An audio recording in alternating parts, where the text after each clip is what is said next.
அவர் தனியாக நிற்கிற பொழுது நான் என்ன சொல்றேன், 20 விழுக்காடு வாக்கு அவருக்கு இருக்கிறது. நான் அவரை குறைத்து மதிப்பிடவே இல்லை. இப்பவும் அது இருக்கு. இருக்கு கரூர் நிச்சயமா. சம்பவத்துக்கு பிறகும் அது கரூர் சம்பவத்துக்கு பிறகு அவர் தனிப்பட்ட வாக்கு வங்கி சிதையவே இல்லை. சிதையவே இல்லை.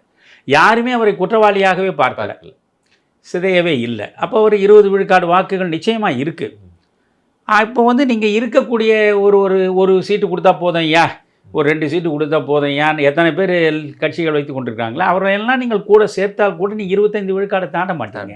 அப்போ 45 விழுக்காடுக்கு மேலே வந்தால்தான் நீங்கள் வந்து ஒரு முதலமைச்சராக முடியும். ஒரு வலிமையான கூட்டணி வேண்டும்.